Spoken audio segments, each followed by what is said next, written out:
안녕하세요. 서은입니다. 밤새 비가 내려서인지 하늘에 검은 구름이 가득하고 산마루 위에 안개가 자욱하네요. 전원주택 찾아서 2탄 시작합니다. 전원주택 찾아서 다시 길을 나섰네요.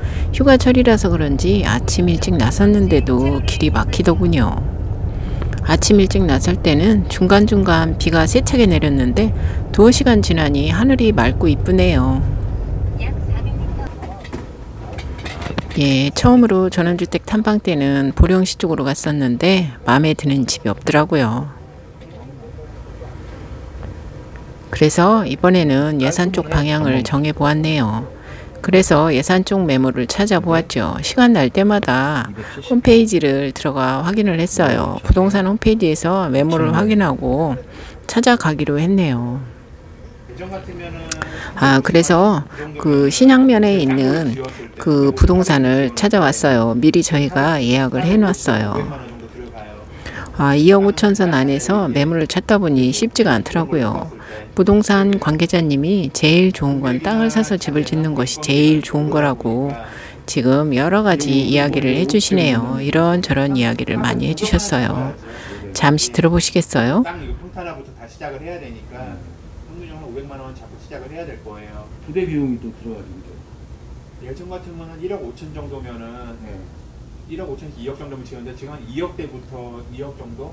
2억이 한 2억 5천? 사실은 요즘 유가가 오르다 보니 물가가 오르고 하다 보니 자재 비용도 많이 오르고 사실 힘들어지는 건 사실인 것 같아요. 2억 정도로. 그래서 집을 짓는 것도 비용이 비싸지고 예전보다는 많이 올라서 사실 쉬운 건 아닌 것 같아요.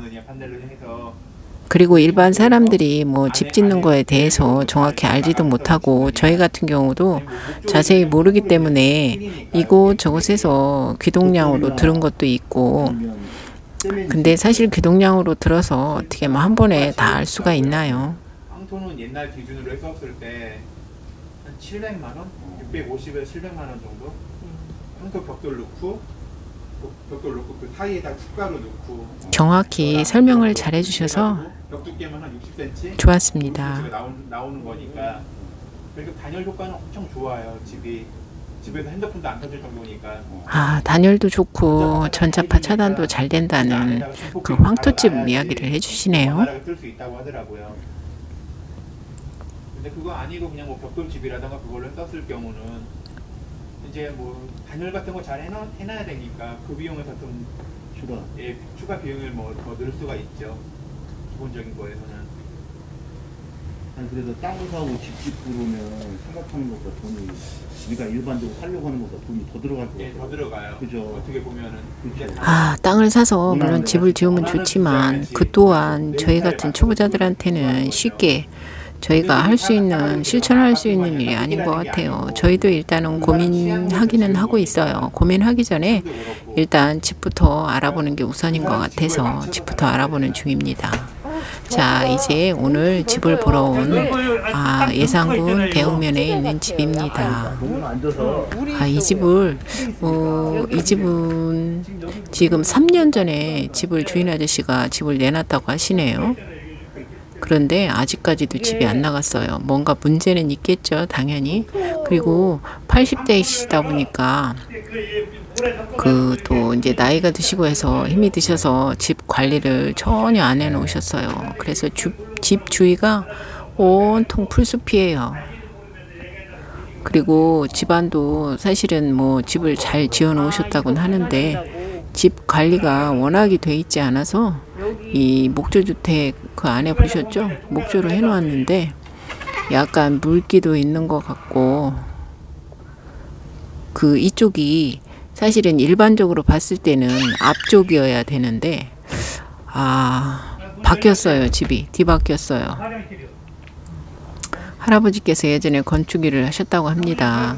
그래서 그런지 집을 본인들이 사시려고 정성껏 지어 놓으셨는데 할머니께서 같이 안 오시고 할머니는 이게 도시에 가 계시고 할아버지 혼자 계시다 보니까 집이 많이 정리도 안 되었고, 그리고 혼자 사셔서 그런지 뭐 이렇게 집안 환기도 사실 시키지도 않고 목조주택이다 보니까 더 그런 면이 있어요. 황토라고는 하지만 일단 관리가 많이 돼 있지는 않더라고요.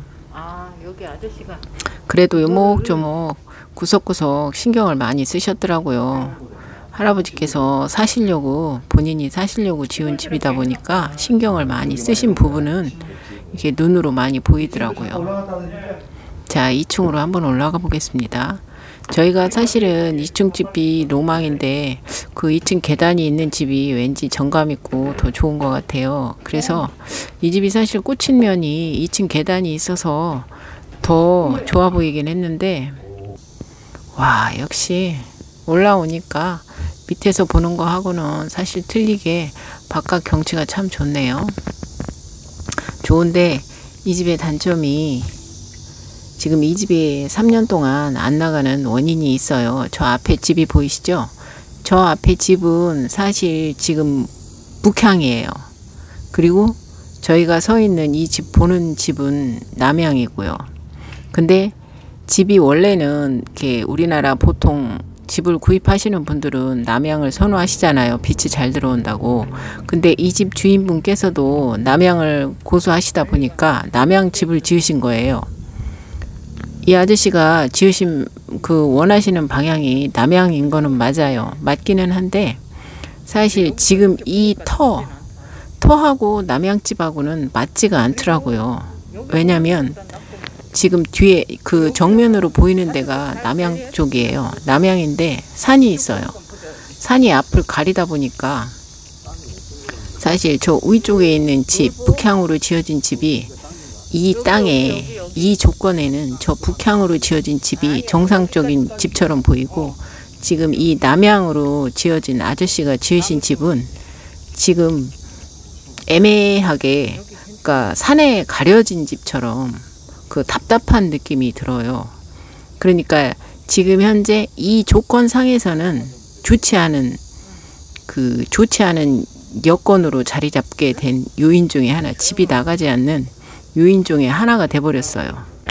오래 사시려고 지으신 집이었던 것 같은데 지금은 이제 나이가 드심으로 해서 관리하기가 굉장히 힘드셨던 것 같아요. 그래서 이제 매매를 하시려고 내놓으셨는데 막상 그게 방향 선정이 잘못되는 바람에 그 집이 매매가 안 되고 있다고 합니다. 좀 안타까운 부분이네요.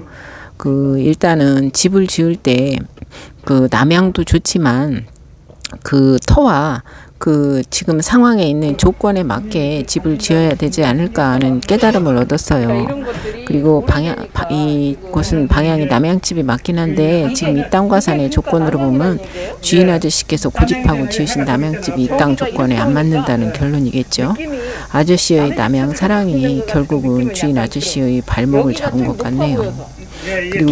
그리고 연세가 있으신 분들이 전원주택을 구입하실 때는 꼭 너무 넓은 땅을 구입하시려 하지 마시고 본인들이 관리하기에 가장 좋은 조건으로 조금만 적은 집을 구입하셔서 사시면 더 좋지 않을까 생각이 들었네요. 이렇게 관리 소홀이 되다 보니까 이렇게 폐가가 되어가는 모습이 너무너무 안타깝고 좀 씁쓸하더라고요. 시청해 주셔서 감사합니다.